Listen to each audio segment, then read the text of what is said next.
মুভির শুরুতেই আমরা দেখতে পাই এই মুভির মেন ক্যারেক্টার, যার নাম হচ্ছে নাজিব। নাজিব মূলত ইন্ডিয়ার মালায়ালাম নামক জায়গাতে থাকতো এবং সে মালায়ালাম ভাষাতেই কথা বলতো। নাজিব পেশাগত দিক দিয়ে একজন দিনমজুর টাইপের কাজ করত।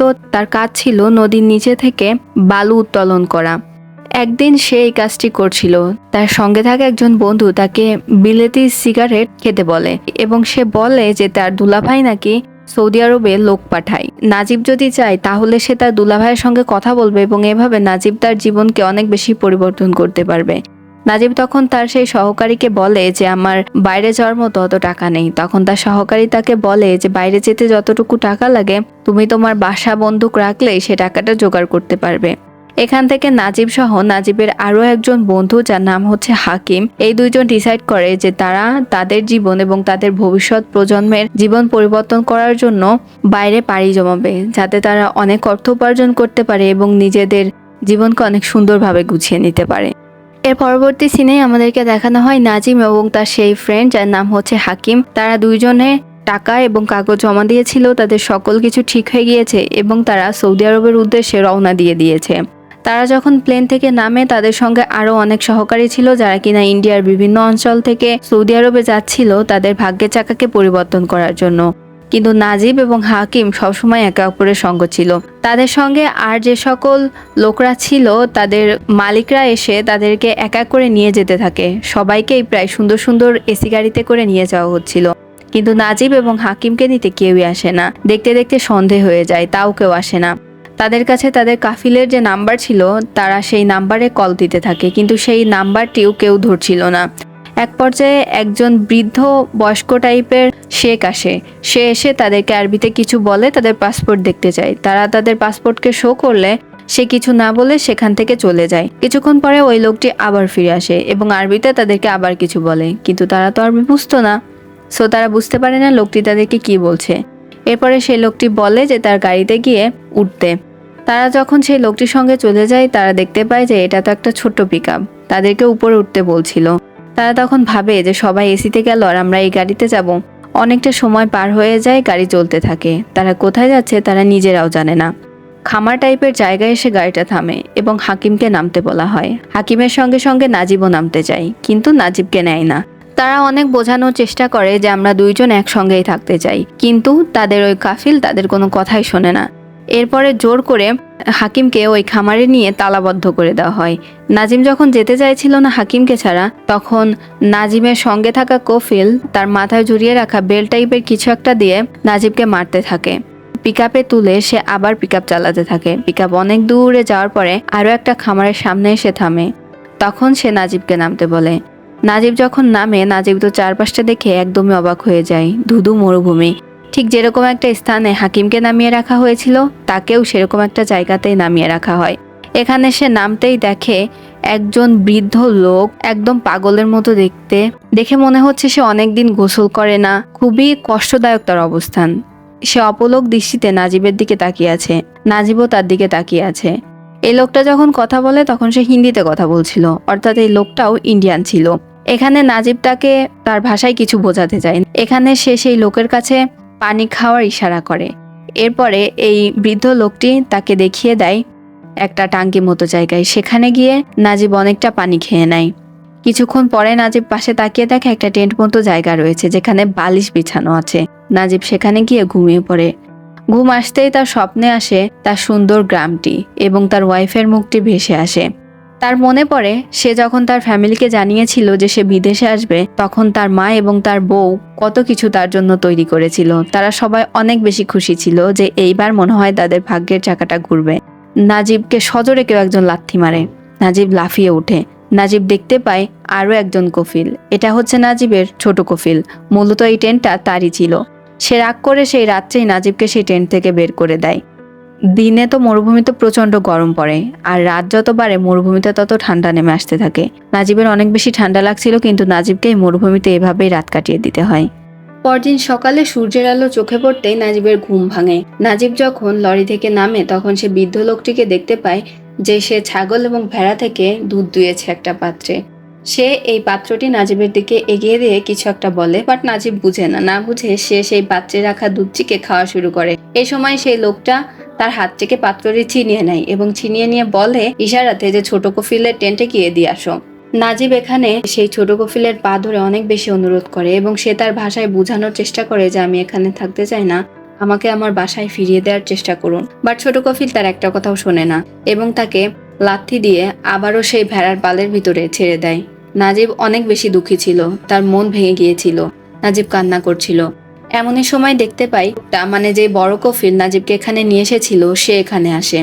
এরপরে তার বড় কফিল তার দিকে ঘুরে আরো কিছু বলে, বা সে যেহেতু আরবিতে বলছিল তাই নাজিব বুঝতে পারছিল না, বাট এইটুকু ক্লিয়ার ছিল যে সে তাকে এখানেই থাকতে বলছিল।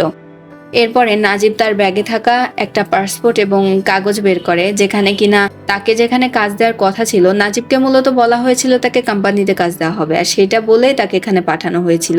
সেই ডকুমেন্টগুলো এবং সেই নাম্বারগুলো এনে সে তার ওই কাফিলকে দেয় এবং বলে যে আমাকে তো এখানে কাজ দেওয়ার কথা বলা হয়নি। এই লোকটা সেই সকল কাগজপাতিগুলোকে ছিঁড়ে ফেলে, আর এই জিনিসটি দেখে নাজিবের আরো অনেক বেশি খারাপ লাগে, তার কিছুই করার ছিল না কান্না করা ব্যতীত। এক পর্যায়ে নাজিবের সেই বড় কাফিল নাজিবকে একটা রুটি খেতে দেয় এবং রাজীব সেই শক্ত রুটিটিকে গোগ্রাসে গিলতে থাকে, মনে হচ্ছে যেন সে অনেকদিনই কিছু খায়নি। এরপরে সে সেই বৃদ্ধ লোকটির কাছে যায়, সেই বৃদ্ধ লোকটিকে সে কিছু বলার চেষ্টা করে, বাট এখানে যেন তার কথা শোনার মতো কেউই নেই। আবারও দিন শেষে রাত নেমে আসে, নাজিব এখানে আবারও ঘুমিয়ে পড়ে সে ভাঙা লরিতে গিয়ে। রাত্রে স্বপ্নে তার ওয়াইফের কথা মনে পড়ে, সে যখন আসছিল তার গ্রাম ছেড়ে তখন তার ওয়াইফ প্রেগনেন্ট ছিল। এখানে যে লোকটা পানি দিত সেও মূলত ইন্ডিয়ান ছিল। সে যখন টাঙ্কিতে পানি ভরছিল তখন নাজিব এই লোকটার কাছে আসে এবং সে তার ভাষাতে বোঝানোর চেষ্টা করে যে সে এখানে থাকতে চায় না। সে যখন এই লোকটাকে এসব কথা বলছিল তখন তার বড় কাফিল এখানে চলে আসে এবং এখানে নাজিবের দিকে অপলক দৃষ্টিতে তাকিয়েছিল এবং তাকে জিজ্ঞাসা করে যে তুই ওকে কি বলছিলি। নাজিব তখন বলে কিছুই না, কিন্তু নাজিবের ভাবসাব দেখে এই কাফিল বুঝতে পেরে যায় যে নাজিব তাকে কি বলতে পারে। সে গিয়ে একটা বন্দুক নিয়ে আসে, নাজিবের দিকে তাক করে, নাজিব বন্দুকটাকে আবার ধরে ফেলে। এরপরে সেই লোকটা ওই বন্দুকের কাঠের অংশ দিয়ে নাজিবকে অনেক বেশি পেটাতে থাকে। এক পর্যায়ে নাজিব জ্ঞান হারিয়ে ফেলে।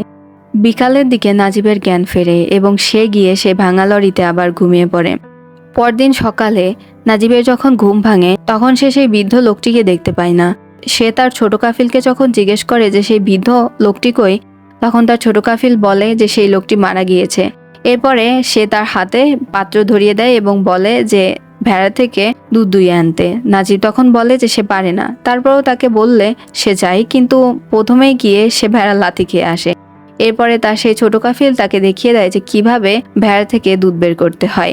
নাজিব ভেড়ার পালগুলোকে সামলাতে অনেক বেশি হিমশিম খাচ্ছিল। দেখতে দেখতে কিছু মাস পার হয়ে যায়, দিন আসে আর দিন যায়, কিন্তু নাজিবের কাজ আর শেষ হয় না। একদিন একজন লোক এখানে কিছু খাবার আর এমন টাইপের কিছু দিতে আসে। তখন লরিতে থাকা লুকিং গ্লাসে নাজিব যখন নিজের চেহারাটাকে দেখে তখন সে একদম আটকে ওঠে। চেহারা যেন একদম ঝলসে গিয়েছে, পাগলের মতো অবস্থা। ঠিক এখানে যে বৃদ্ধটিকে সে দেখেছিল সেই বৃদ্ধের মতো অবস্থা তার আস্তে আস্তে হয়ে যাচ্ছে। এমনই সময় তার পেছন থেকে তার কাফিল আসে আয়নাটিকে ভেঙে দেয় এবং তাকে রাগ করতে থাকে। এরই মাঝখানে সে দেখতে পায় কিছু শকুন উঠছে। সে শকুনগুলো পিছু করতে করতে দেখে একটা কঙ্কাল টাইপের কোনো বস্তু পড়ে আছে।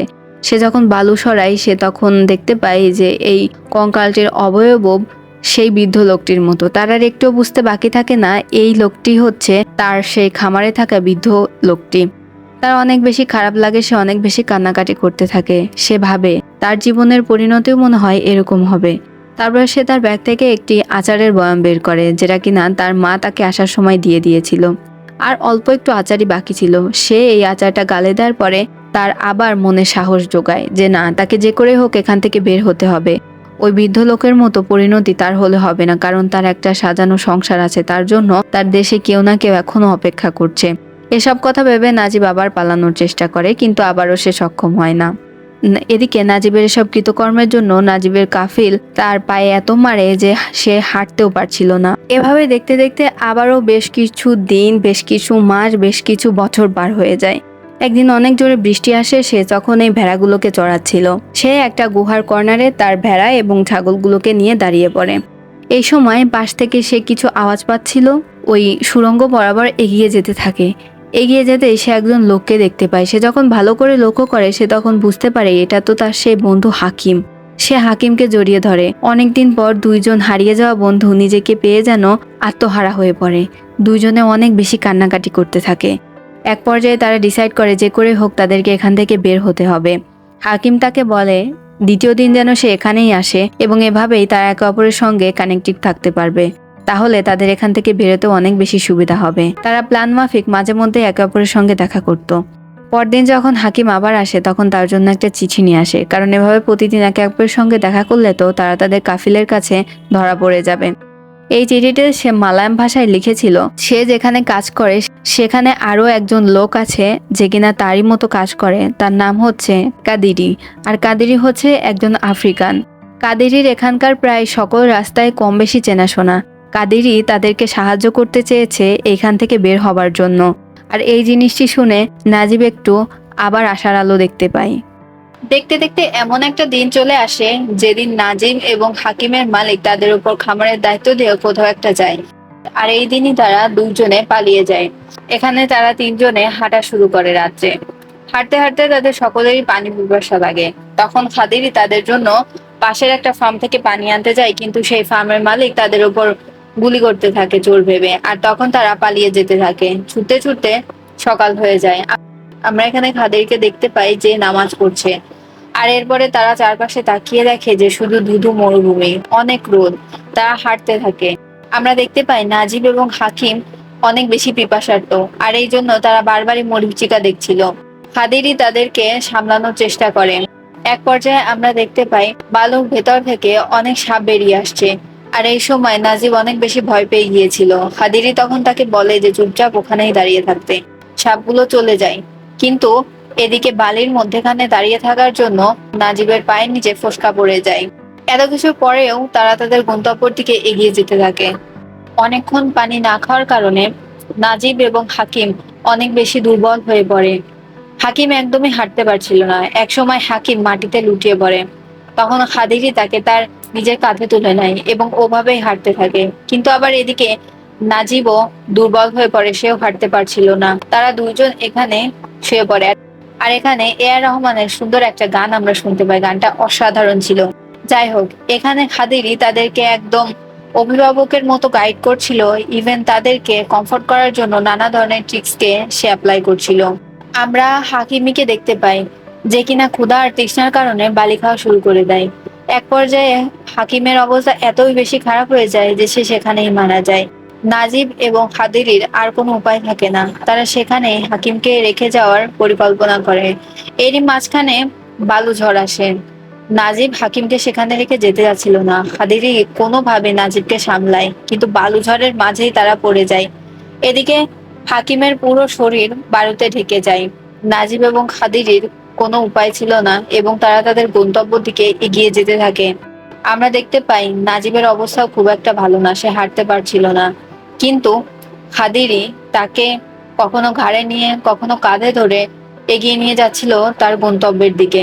এক পর্যায়ে গিয়ে নাজিব সত্যি পানির দেখা পায়। সে পাগলের মতো পানির দিকে দৌড়াতে থাকে, কিন্তু খাদিরি সেখানে যায় এবং সেখানে গিয়ে সে নাজিবকে টেনে ধরে, কারণ অতিরিক্ত পানি খেলে এখানেই কিডনি ফেল হয়ে নাজিব মারা যেতে পারে। আর এর জন্য সে একটু কাপড় ভিজিয়ে নাজিবকে অল্প অল্প করে পানি খাওয়াতে থাকে। পানি পান করার পরে নাজিবের শরীর ছেড়ে দেয় এবং সে সেখানে ঘুমিয়ে পড়ে। কিছুক্ষণ পর ওঠার পরে নাজিব এবং খাদিরি আবার দুজনে তাদের গন্তব্যের দিকে হাঁটা শুরু করে।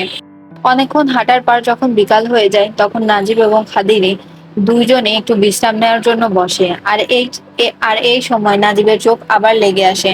নাজিবের যখন ঘুম ভাঙে তখন সে চারপাশে দেখতে পায় যে খাদিরি কোথাও নেই। পাশে দেখতে পায় একটা বোতল ভর্তি পানি এবং একটা খেজুর রাখা রয়েছে। সে চারপাশে দেখে বোঝে যে খাদিরি কোথাও নেই। খাদিরি তাকে এখানে একলা ছেড়ে চলে গিয়েছে। এই সময় নাজিব সেই খেজুরটা খায় এবং পানি পান করে আবার তার গন্তব্যের দিকে হাঁটা শুরু করে। হাঁটতে হাঁটতে এক পর্যায়ে তার হাতের সেই পানির খালি বোতলটি পড়ে যায় এবং সেই বোতলটি গড়িয়ে গড়িয়ে একটা রাস্তায় গিয়ে পড়ে। যখন নাজিব এই জিনিসটি দেখতে পায়, নাজিব তার চোখের পানি আর ধরে রাখতে পারে না। সে পাগলের মতো ছুটতে ছুটতে রাস্তার ওপর গিয়ে দাঁড়ায় এবং প্রতিটা গাড়িকে থামানোর চেষ্টা করে। কোনো গাড়ি থামছিল না। এক পর্যায়ে একজন শেখ তাকে দেখে গাড়ি থামায় এবং শেখ তার এই অবস্থা দেখে নিজে গাড়িতে তুলে নেয়। গাড়িতে ওঠানোর পরে সে তাকে পানি দেয় এবং কিছু খেতে দেয়। সে নাজিবের এই অবস্থা দেখে বুঝতে পারছিল যে নিশ্চয়ই তার সঙ্গে খারাপ কিছু হয়েছে। আমরা দেখতে পাই এই লোকটি নাজিবকে লোকালয়ে নিয়ে গিয়ে ছেড়ে দেয়। এখানে নাজিব একটা রোড লাইটের নিচে বসেছিল। এই সময় ইন্ডিয়ান কমিউনিটির কিছু লোক সেখানে আসে এবং নাজিবকে সেখান থেকে নিয়ে যায়। সেখানে নিয়ে গিয়ে তারা সুন্দরভাবে নাজিবের চুল দাড়ি কামিয়ে দেয় এবং তাকে গোসল টোসল করিয়ে খেতে দেয়। কিছুদিন যাওয়ার পরে নাজিব যখন একদম পুরোপুরি ভাবে সুস্থ হয়ে যায়, তখন নাজিবের কাছ থেকে তার ফ্যামিলির নাম্বার নিয়ে ইন্ডিয়ান একজন লোক তার সঙ্গে তার ফ্যামিলির কথা বলিয়ে দেয়। এখানে আমরা নাজিবকে দেখতে পাই যে কিনা অনেক আবেগ আপ্লুত হয়ে পড়েছিল। সে তার ওয়াইফের সঙ্গে কথা বলে। তার ওয়াইফের কণ্ঠস্বর শুনে সে কোনো কথাই বলতে পারছিল না। পাশ থেকে সে তার বাচ্চার কণ্ঠস্বর শুনতে পারছিল। সে আরো বেশি ইমোশনাল হয়ে পড়ে। এরপরে নাজিব পুলিশ স্টেশনে যায়, যেখানে গিয়ে সে পুলিশের কাছে নিজে থেকে ধরা দেয় যাতে তাকে তার দেশে পাঠানো হয়। সে সকল রিপোর্ট লিখিয়ে আসার সময় একটা সাইনবোর্ডে দেখতে পায় খাদিরের ছবি টানানো রয়েছে, অর্থাৎ পুলিশও খাদিরকে খুঁজছে কোনো কারণবশত। এরপরে সে কোনো কথা না বলে সেখান থেকে চলে যায়। এখানে আমরা নাজিবের সঙ্গে আরো অনেক লোককে দেখতে পাই যারা কিনা এখান থেকে পালানোর চেষ্টা করছিল। মূলত এখানে তাদের কোনো লিগাল কাগজপত্র ছিল না, যার কারণে এখানে তাদেরকে পুলিশের কাছে ধরা দিয়ে আসতে হবে। এখানে অনেক শেকি আসে এবং তাদের লোকজনদেরকে মেরে মেরে নিয়ে যেতে থাকে। এক পর্যায়ে আমরা দেখতে পাই নাজিব যে মালিকের কাছে ছিল সেই মালিকও এখানে আসে। সে এখানে নাজিবকে দেখে চিনে ফেলে। নাজিব তো ভয়ে কাঁপছিল। এই মালিক নাজিবের সামনে এসে কিছু বলে এবং বলে চলে যায়। নাজিব কিছুই বুঝতে পারে না। নাজিবের পাশে থাকা ইন্ডিয়ান লোকটি সে আরবি ভাষা বুঝতো।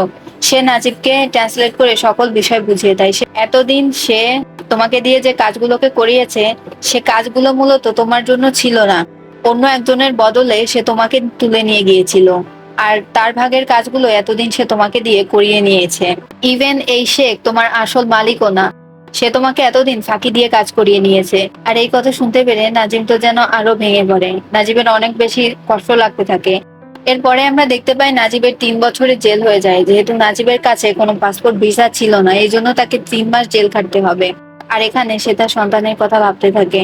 সে ভাবতে থাকে যে সে এখানে যখন আসে তখন সে ভেবেছিল সে নিজের জীবন এবং তার সন্তানের ভবিষ্যৎ সুন্দর করে গড়বে, তাদের আর কোনো কিছুর অভাব থাকবে না। কিন্তু সে আবারও দেশে ফিরছে, অথচ এমটি হাতে। তার কাছে না টাকা আছে না কোনো কিছুই আছে, শুধুই আছে বুক ভর্তি ভালোবাসা এবং তার বাকি জীবনের অংশটুকু যেটুকু সে তার সন্তানকে দিতে পারবে। এছাড়া তার কাছে তার সন্তানকে দেওয়ার মতো আর কিছুই নেই। অবশেষে এত কিছুর পরে সে যখন এরোপ্লেনে উঠে যাচ্ছিল, সে আবার ঘুরে তাকায় এবং সে তার বন্ধুর কথা ভাবে। সে কিভাবে এখানে এসেছিল, কি কি তার সঙ্গে হয়েছে সেই সব ভাবে। এক পলকে সবকিছু ভেবে সে প্লেনে উঠে যায় এবং নিজের দেশে পৌঁছে যায়। আর এই মুভিটা এখানেই শেষ হয়ে যায়। ভিডিওটা ভালো লাগলে সাথেই থাকবেন।